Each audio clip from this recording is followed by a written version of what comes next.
Welcome to The Sound, KQAL FM's weekly behind-the-scenes look at Midwestern-made music. From writing and recording to distribution and promotion, The Sound is your source for new releases and exclusive interviews from Midwestern artists. Support for The Sound is made possible by a grant from the Minnesota Arts and Cultural Heritage Fund.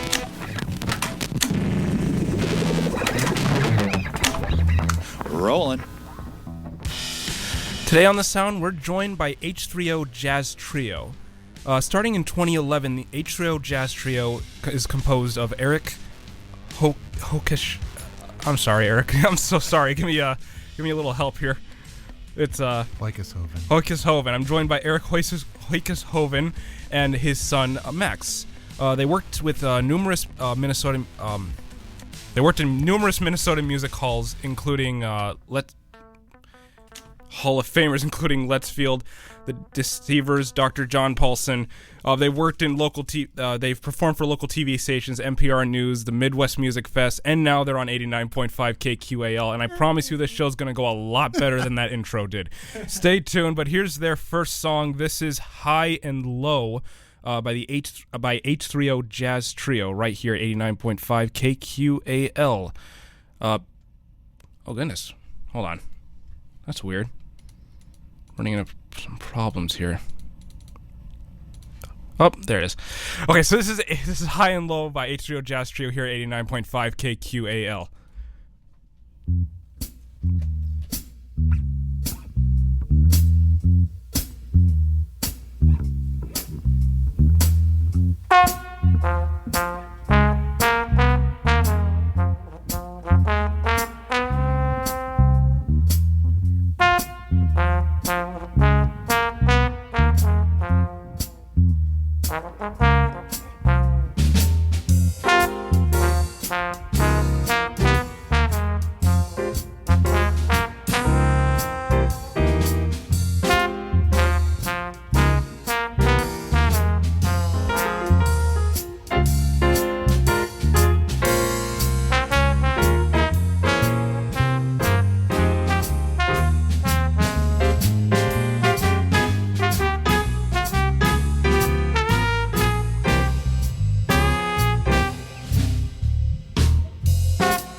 And that was High and Low by H3O Jazz Trio, and we're joined here by two of their members, Eric and Max. I got the note right here. Hoekeshoven. Close enough. We'll go with Eric and Max. We'll just start with Eric and Max from here on out, yeah? That works. Perfect. Well, thank you for joining with us, and of course, that was High and Low. And my first question will be, how did you all get your start in music? Max, I think you can answer that better. Well, for me, having grown up, being the kid of two music professors at that point in time, because, well, I'd say you weren't teaching full-time teaching music, but at least my mom, she was a band director. My dad was teaching jazz, at least part-time at that point. I was always around music, always just constantly inundated with music. So come fourth grade, picked up the bass, originally just upright bass, playing in an orchestra at Bluffview Elementary. And then come fifth grade, was also playing in their concert band. And then sixth grade, got an electric bass and then was playing in the jazz band. And since then, I've been pretty much just playing bass in all forms and continued on to Winona Senior High School. And then beyond then, also in St. Mary's and every single ensemble. And the group started in 2011. A friend backed out of a pool party gig here in town, and they called and said, "Can you put something together?" And I said, "Is it okay if my sons play?" And they said, "Yeah, that'd be fun." So we did a pool party, and that went well, and we started playing even pretty regularly, and that's how many years ago now? 13 years ago. Yeah, I saw that, and I know that, Max, you're the youngest member of the group. You started at 14, it says. Yeah. Well, that's at least when we had that gig. Right. How did that feel for you? What were you expecting at that age? Did you expect it to go this far? Well, while that was our first gig with just the three of us, I'm actually pretty certain that wasn't even my first gig per se, because at least on a few other occasions before then, I had played with Turkey River All-Stars, just playing upright bass, and I'd played a lot of other gigs with like Winona Fiddlers on multiple other occasions, and played some other gigs. So while this was our first trio gig, I was at least relatively not too nervous playing that one. But to expect it to keep going this far, I mean, I don't know if it was really something you ever really planned for. It's just kind of you keep playing, you just keep doing some gigs. It happens organically. Yeah. Right. And I want to dive into a bit of your music making process. So each song on this album is an original song written by someone in your group. Yeah. By me. By you. So let me ask you, how do you get to the point of where? Well, how do you start with nothing and get to the final product? So all of the songs on Tafel Jazz have a story behind them. They're written for a person, a place, an event. The word comes from Tafelmusik in German, which is basically a Baroque term for what Telemann did when he wrote music for the King's Banquet and things like that. And I've written maybe 40 or 50 of these over the years, and they tend to be quick and not always so tidy. But I think about the people, and I don't know what was all on the playlist, but for High and Low, that's with John Seivers on trombone from Rochester, and the first two notes are an octave apart, so it starts on a high note and goes to the low note. So there's little Easter eggs planted in the pieces like that. That uses kind of it's kind of a laid-back venue here in town, and so I thought, something easy, kind of with a repetitive bass line, sort of taken from the song Fever. I've been a musician since, before Max's age even, and that's kind of all swimming around in my head. Well, I'll definitely say that it's pretty interesting. So would you say it's not much more of a process, just more of something that just happens? Oftentimes, I'll just sit down at the piano. Mm-hmm. I've been a piano player since I was a kid, and I'll I'll noodle around on maybe a set of chord changes, and then decide, okay, if I'm writing this for, in this case, trombone, what fits the range of that horn, and what feels right. And I try to stay away from cliches if I can, but I know sometimes they slip in. Was there any in this song? Yeah, I think the bass line is very stock, and but it's also tried and true, so it works. Right. Well, I do want to dive in a little bit to these songs. Every song on this album has a story associated with it, or some little writing along with it. So I want to do that for each of the songs we're going to play here tonight. Okay. So can you tell us a bit about High and Low? Sure. So the High and Low is a neighborhood bar on 7th and is it Hamilton? I wouldn't be able to tell you. Here on the east end of Winona. And what I love about that venue is it is literally the most hyper-local place you can, when we play there, we see the same people almost every time. And I think it's this feeling of community that really is a wonderful attitude. And so when I knew we were playing there with John Seivers, Max and I were playing there with him. So technically it wasn't an H3O gig. It was, us backing him. But as I often do, I thought, I should write a tune. And then what we often do is give that a piece of the sheet music to the owner or to whoever's running the place and say, hey, thanks for letting us play here. And that's oftentimes, that I think that leads to nice relations, and they usually call us back. All right, now this is, excuse me, this is just going to be curiosity at this point. Have you played this song at the High and Low? Oh, yes. Multiple times. Yeah. Yeah, whenever we play there. Oh, that's fantastic. Playing High and Low at the High and Low. At the High and Low. Yes. And by the way, the name stands for, it's spelled funny because it's Heineken and Lowenbrau is what it actually means. And that's the bar's name. The bar's name, yeah. Oh, really? Yeah. Wow, and I should know that, and I don't. Well, I learned something new today. There you go. Well, it's trivia of a local bar, at least. Right, and that's what you get here at KQAL. You get trivia along with local artists, and local artists sharing trivia. Only here at 89.5 KQAL. Coming up, why don't we dive into the next song we have on the roster here. This is Duck Duck by H3O Jazz Trio here at 89.5 KQAL.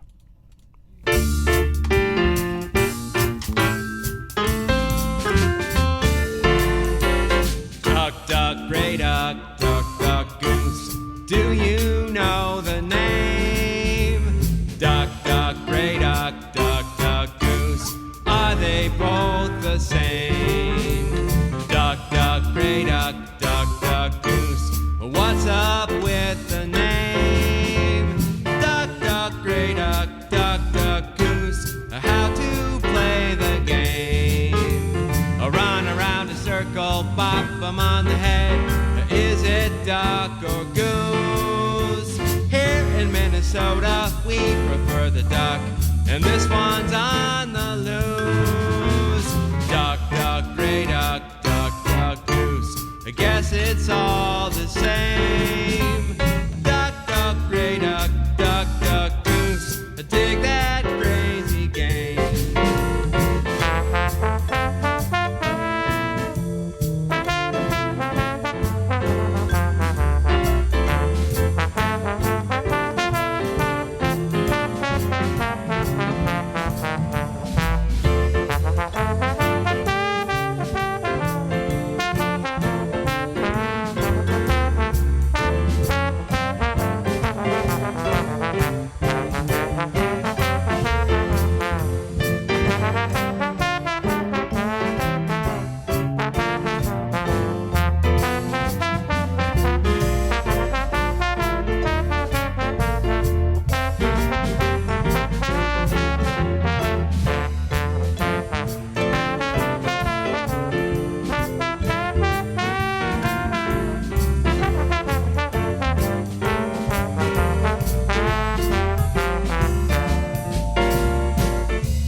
I guess it's all the same. Duck, duck, gray duck, duck, duck, goose. Dig that crazy game. Duck, duck, gray duck, duck, duck, goose. I think I'll go insane. And that was Duck Duck by H3O Jazz Trio with two members here with us in the studio. Want to greet the audience? Hi, I'm Eric Hoykasoven. And I'm Max Hoykasoven. All right, so let's dive into a bit of the album, the process of making the album. So this is the first album for you all. It was our first album, yes. How does it feel releasing an album 13 years after you formed the group? Wonderful. Pandemic entered into that. We originally had planned to record it in 2020, and we had things picked out and planned, and we had everybody on board. And then life and the world happened, and so we ended up, there was kind of a lull. We thought maybe things were going away the summer of 2021, and we got everybody back together in the studio, and I think we did, was it 3 sessions, Max, total? It was, I think, over 3 days. So. Yeah, and so we had, in addition to Hans and Max and myself, my wife Janet on flute, and John Paulson on flute and sax, and John Seivers on trombone and the vocal that you just heard. So, we get everybody in the room, and a wonderful audio engineer, friend of ours from La Crosse named Brett Hoos did the actual recording. I think part of the reason that it was a long time coming was I just couldn't quite decide on the route we wanted to go, and decided that there were so many of these songs that had this sort of common thread of telling a story that would be a good way to put them together. And, part of it's just the fact that we've been playing together long enough that I think that we feel very comfortable, in working in a situation like that. Because recording is stressful. Right. Well, let's dive a little bit into your recording process, right? You mentioned a little bit of it here, but you did mention off the air that for this song there is no overdubbing. Everything we heard was done, at least for Duck Duck. Actually, we realized while we were talking yes. that the vibe solo was put in afterwards. We did realize that, because on all of the recordings, as some of you might have noticed, when we listed off all the people who joined us, we only have one percussionist in the group, which is my brother and the other member of H3O in the main trio, which is Hans Hoykasoven.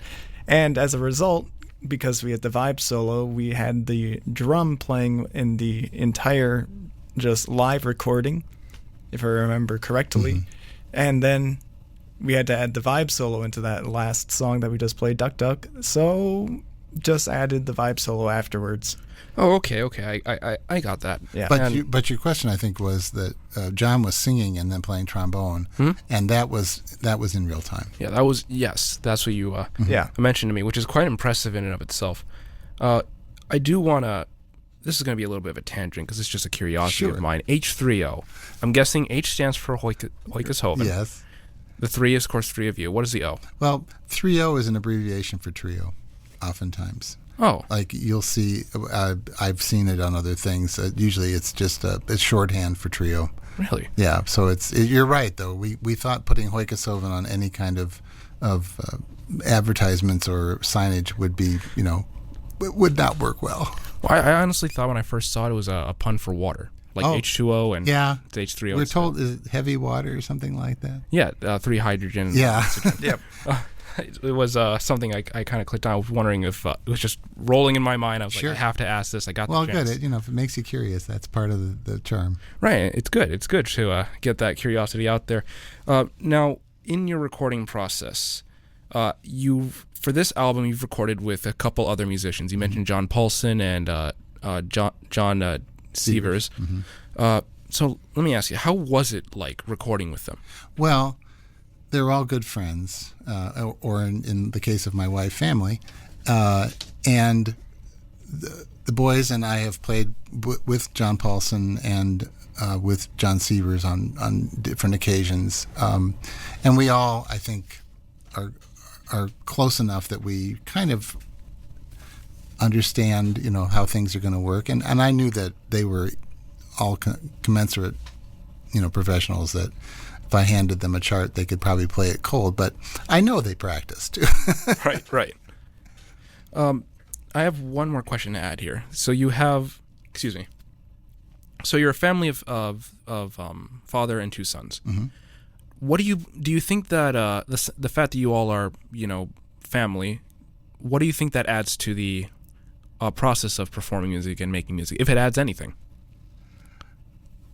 Well, I'm obviously very proud that we were able to do it. I appreciate the fact that my sons put up with me. Yeah, that's a good way to put it. Oh.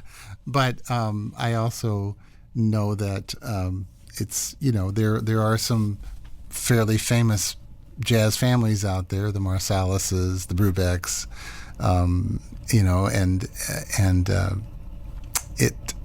it's to me it's I can think of a little bit of a way of leaving a legacy.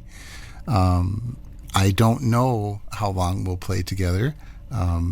Somebody may move someday, or we may decide it's enough. But as it is now, it's really fun to play with them. And, especially when we do our monthly jazz jams here in Winona, we kind of channel that camaraderie into something that's also good for the community. All right, that's it's really nice to have that little familiar connection then. Absolutely. I do want to get into the story of this song, because every song has a story. Of Duck Duck. Yep. Oh, yes, of Duck Duck. Can we hear what that's all about? You know the story. Oh, I don't know exactly all the details behind your reasons behind it, but I do know the story of the initial gig behind this. So there was a kind of a boutique film theater, is the best way to describe it, in Rochester. That was the Grey Duck Theater. And sadly, the place is now closed. Actually, it changed hands. Well, it's no longer it's no longer the Grey Duck Theater. And they were doing a silent film airing, and they were going to have background music during the silent film airing. So what we were tasked to do for this gig was play background music for the silent films, and that's what we did. Well, that had to be a trip. It was, yeah, and it was really hard to do because we were literally playing in the dark. Oh, right. Yeah. No, it was quite the interesting gig. And we had all these tunes mapped out, and we knew the spots where we were going to, change, and they were all jazz standards. But it was part of the Rochester City Jazz Festival, and so we thought, well, I thought that we need to write a tune for this, and of course there's the age-old argument or controversy in Minnesota. Is it Duck Duck Grey Duck or Duck Duck Goose? By the way, I'm not from Minnesota, so I had never heard of it till I came. as you are from Illinois, you always do it wrong. So so that was we did it, and John Seivers sang it and played at the. I think we do it to open before the movie? Yeah, we did have a little short thing before the actual movie airings, if I remember right. So we did, because each one of the silent films, I think, was like a 30-40 minute long. Yeah, they were fairly long. Yeah, but it was challenging and fun. Mostly just trying to figure out, and we'd be between songs and we'd just sort of be vamping, and then, here comes the scene, and we'd start the next tune. Wow, that had to be... I remember the only song that I can remember that was relevant to the music was Charlie Chaplin was also a composer. Mm-hmm. And he wrote, "Smile though your heart is breaking, smile even though it's aching." And so we definitely put that one in to the mix. Yeah. I mean, I think every single member in our trio has done enough musical theater, pit orchestra, and performances. It was very similar to playing for a musical. It's just instead of watching a conductor, you're watching the projector on the screen and waiting for the entrance key moment. Yeah.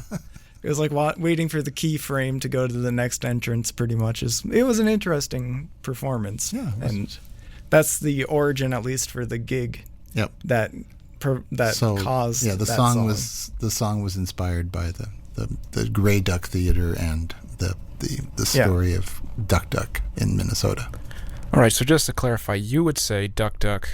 Great. I never played the game when I was a kid, so I don't think I would have said anything. But it's outside of Minnesota. I'm told it's Duck Duck Grey Goose. No, it's just Duck Duck Grey Duck, and it's Duck Duck Goose outside. Oh, of Minnesota. Duck Duck Goose. That's Right. You always you get. I don't even know. You get it wrong in every way. But I got it right in the song. Right, I was raised on Duck Duck Goose. I was not raised in Minnesota. I heard Duck Duck Grey Duck, and I swear this is true, a few months ago. That's the first time I've ever heard it. Yep. And that's a Minnesotan way. I was genuinely confused. I'm like, where does that come from? So it was kind of fun hearing the song and seeing that comparison, because I do know the little conflict. Sure. And I see you gave a definitive answer. Yes. Do you believe that'll be accepted as a definitive answer? I hope so. All right, why don't we get into our next song here? Now I'm gonna need your help to pronounce this one, and I'm sure you probably know which one that is from the get-go. I do. It was written for my friend in Copenhagen, I think, right? It's the C. My mind would read it COVID-19. Yeah. Okay. So it's also known as a hopeful tune. A hopeful tune, yeah. But I'm so curious how to pronounce that first. Is it actually just pronounced? It is. COVID? It is. It's just spelled out funny. And when we come back from the track, I'll tell you what that means. Right. That'll be the first thing I gotta ask you. So this is COVID-19, aka a hopeful tune by H3O Jazz Trio, right here at 89.5 KQAL.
And that was COVID-19, a.k.a. A Hopeful Tune by H3O Jazz Trio from their new album, Tafel Jazz. Thank you.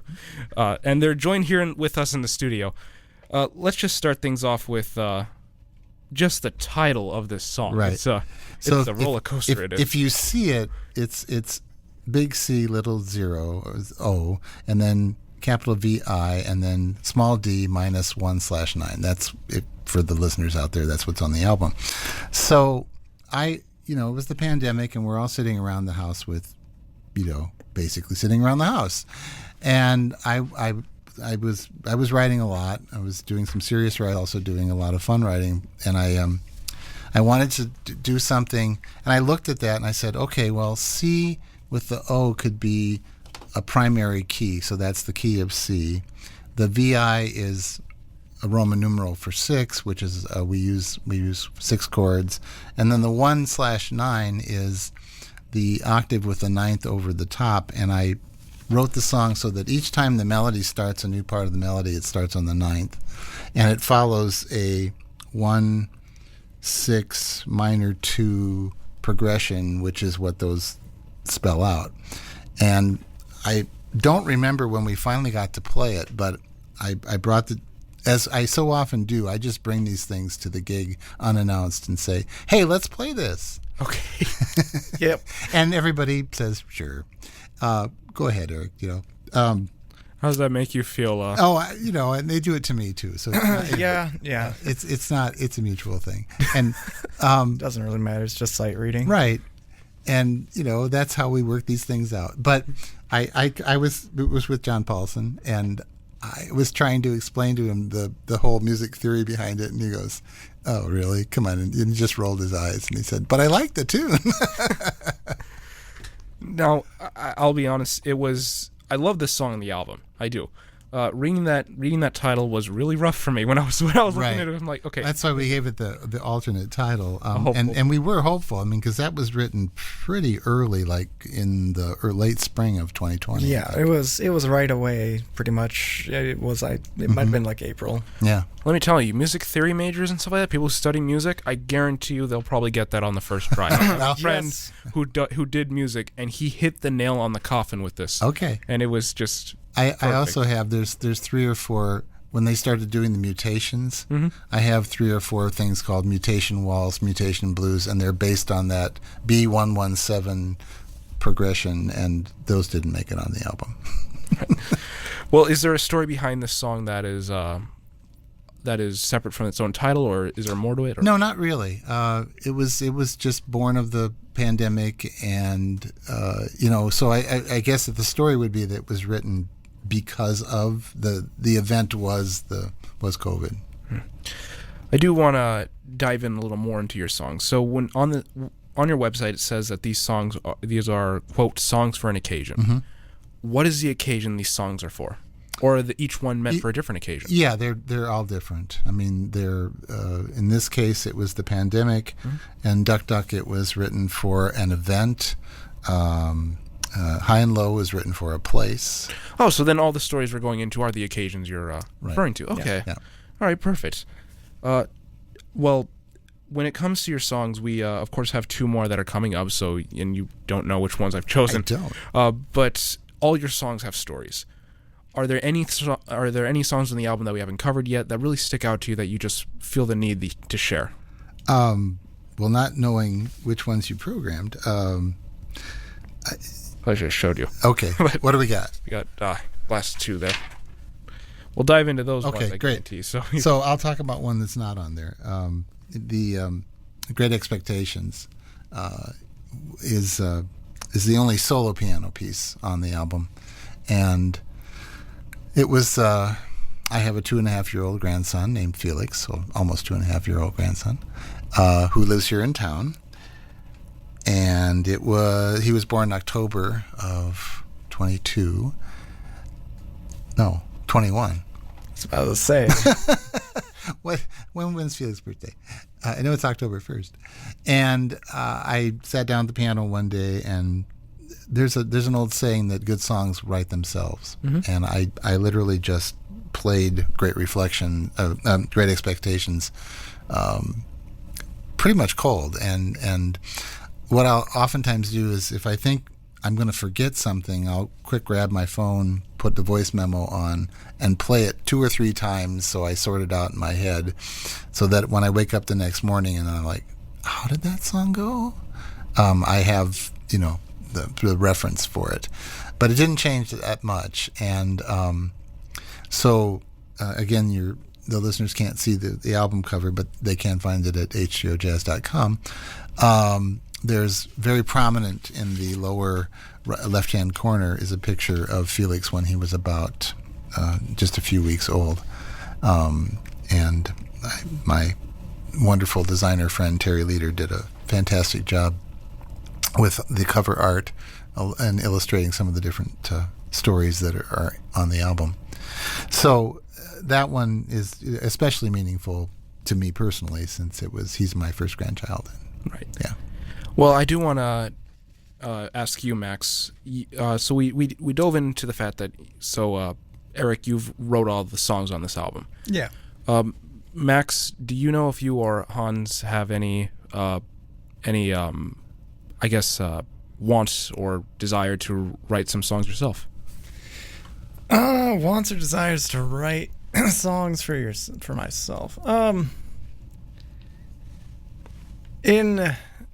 Sometimes, I mean, I've messed around in the past. The difficulty of being a bass player is almost similarly when I might have like an idea pop into my head. I sometimes feel like, oh, is this even an idea that isn't just something that's just a melody that I've thought of in the past or heard in the past, and then if I can't just like think of anything else, and it might be just some random melody that I've heard that then just popped back into my head, and it's not an original melody. So that's one of the reasons why, and it's also I don't generally think about composing jazz music too often. I'm not really a composer myself, but Hans, I think Hans has, and Hans has also been turning us on to video game songs that can be used as jazz standards or jazz tunes.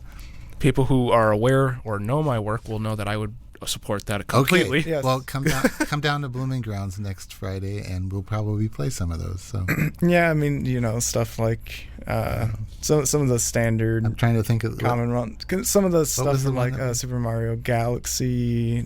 Some of the really pretty stuff from this. Oh yeah, that's the Super Mario Galaxy soundtrack. Yeah, they really work well. Yep. Really? That's interesting, because the Super Mario Galaxy soundtrack took a whole orchestra, and it was one of the first games to have a live orchestra to record. Yeah. Oh, yeah. So and you're going to translate that to your... Someone already has. There's literally a fake book, what we play out of, which is a book of melodies and chords, right? Mm-hmm. There's actually, I think there's two. Yeah, fake there's books. A group out of New York that made a fake book. Yeah, and so we've been kind of diving down that rabbit hole. And they've also done some of the older like Super Mario stuff. So you said that's Blooming Grounds at Friday 22nd. 22nd, 6 to 8. Yeah. We call it Unwind Fridays. Right, I'll be going there. All right, we'll see you there. Oh man, for those listening know that I love video game music. I have a huge appreciation. So anyone who sheds some light on it, I will support that whole. Make sure they're on the whole way. List. Yep. But I'm not gonna lie, I had another question and I lost it. I got so much excited about this, about what you just said. But why don't we get into our next song? This will be Jerry Jumps In from the new album, Tafel Jazz. Perfect. Thank you, Tafel Jazz, by the H3O Jazz Trio, who are here with us on 89.5 KQAL.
And that was Jerry Jumps In, one of the songs on the new album Tafel Jazz by H3O Jazz Trio, who's here with us. Did I say it wrong? No. That was Okay, great. good.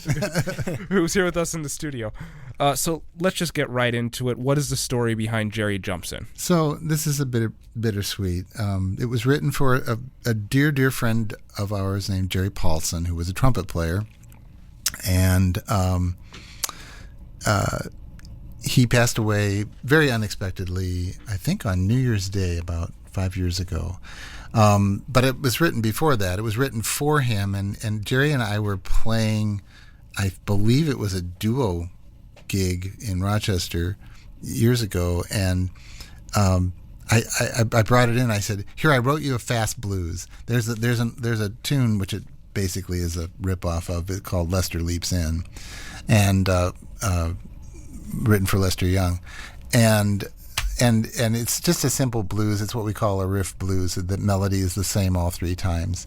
And I wanted something on the album that was just fast and fun, that would give John Paulson and John Seivers a chance to stretch out a little bit. And it's fun because in the recording they start quoting other blues melodies that are going on, and it's a little kind of a, let's see how many of these we can fit into the 12-bar solo.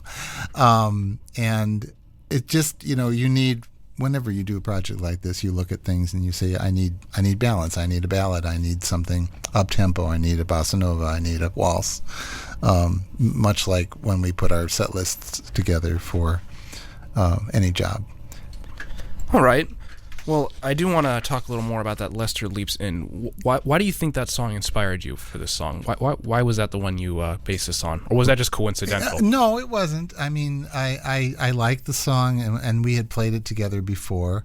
Lester Young wasn't a trumpet player, but, good music is good music. And it basically, the whole idea was that, again, if I walk in 10 minutes before we're going to play and say, hey, I wrote this, let's play this tonight. It sometimes simple is the most effective way to approach that. You want something that's, and in this case, it's just repetitive. And then to those of us who play jazz, a 12-bar blues is pretty much like breathing, right? We just, we a 12-bar blues, if you can just pretty much show it up and just say, this is a 12-bar blues. Here's the key. Yeah, and that's about all you need to know. Hopefully. So. Yeah. Really? Yeah. Well, for someone on the outside, that's it seems like it's easier said than done. But there are, but I mean, the basic structure is there. I mean, if you were ask someone to tell you a fairy tale, they'd start with Once Upon a Time, right? And true. And they'd have a happy ending. So you kind of know what the form is before you start.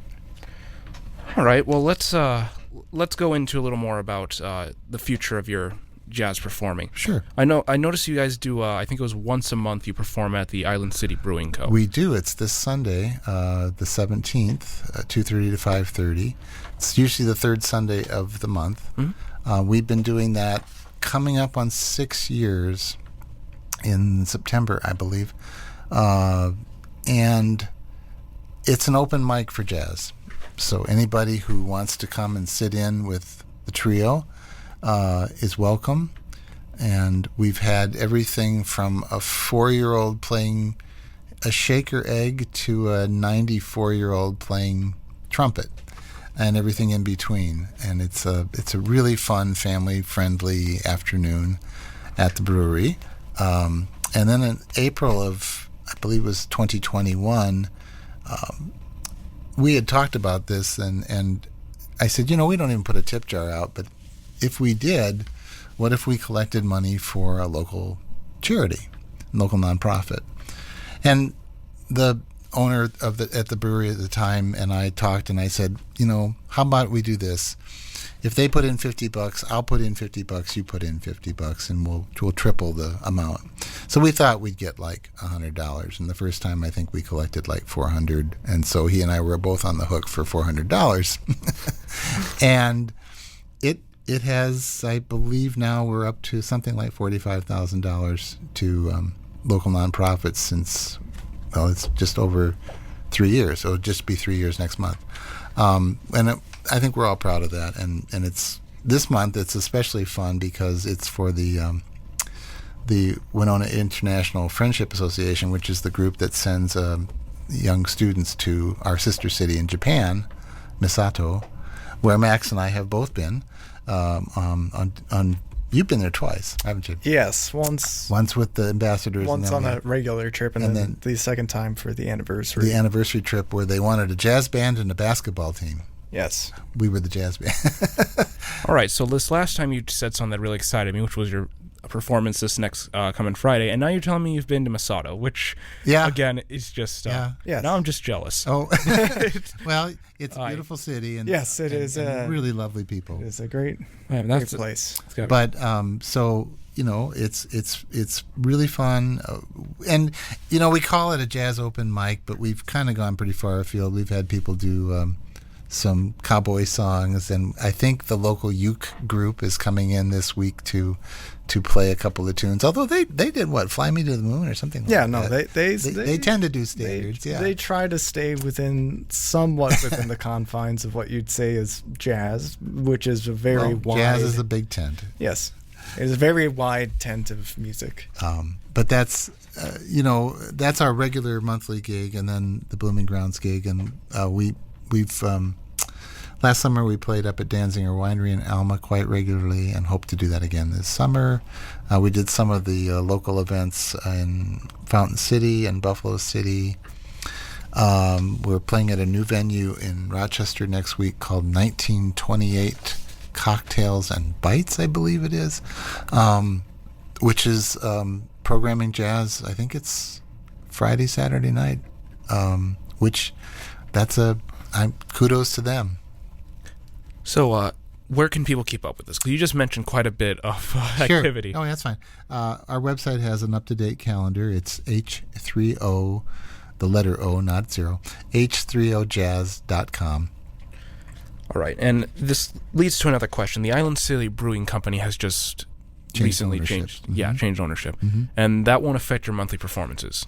I'm very happy to say that it will not. In fact, I credit the new owners. They literally called me the day after they took ownership of the brewery and said, "Okay, tell us how this works," and they are all in. So I really appreciate that Brooke and Graham are being supportive of this. In other words, this album was your first step to really getting out there and start getting people to say, like, hey, here's our music. Now people around the world can hear us whenever they want. They exist, yes. And it doesn't look like you're stopping. I hope not. All right. Well, I guess we should get into our final song here. I want to thank you both for joining us here on The Sound. Thank you, Jeevan. Yep, thank you. All right. Well, this is... Actually, wait. We're not going to be able to talk after this, so I want to ask you what the story behind One for Papa is. Oh, this is a great story. You can do this one. I'll do this one. Yeah. For many years in Rochester, the go-to restaurant on Broadway was a place called Michael's, and it was the old school, dark paneling, and all the doctors and everybody went there. But in their lounge, in their bar area, they had a place called Papa George's. The family that ran it was Greek, and the gentleman that we worked with the most was named Mike Pappas. And so this is one of those songs that was written for a place, and it was written for Michael's Restaurant, for Papa George's lounge, and it's based on the chord changes for I Got Rhythm. That's a standard set of chord changes, much like the blues that we talked about, where if you tell a jazz player these are rhythm changes, they're going to know what the form of the song is. So he's Greek, and I decided that in the middle of what we call the bridge, in the B section, I would quote the Greek little Greek dance, and sadly, Michael's closed a number of years ago, but they have not yet torn down the building. And every time I'm in Rochester and I drive by there, I shed a tear, because it was one of the few places that had a real piano, and that they kept in tune, and they treated their musicians with a lot of respect, and it was a great place to play. All right, well, that is well, now our audience gets to hear what the result of all that, Here's one all for those Papa. memories kind of became. Yep. Well, here's One for Papa, one of the songs on the new album Tafel Jazz by H3O Jazz Trio. And again, I want to thank you all for joining us here at on the you. Sound. Yep.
And that was One for Papa by the H3O Jazz Trio, who were here with us in the studio. And we actually just got a call in that from people who knew about that location they were mentioning and wanted to say it was great to reminisce. I want to thank them for being on the show. And if you want to see more of their music, check out their website, h3ojazz.com, where you can also see their album and see where their future performances are happening. This was The Sound from 89.5 KQAL. Thanks for listening to The Sound. The Sound is produced by KQAL FM on the campus of Winona State University. Visit us online at kqal.org. Theme music for The Sound provided by Mike Terrell of Fires of Denmark.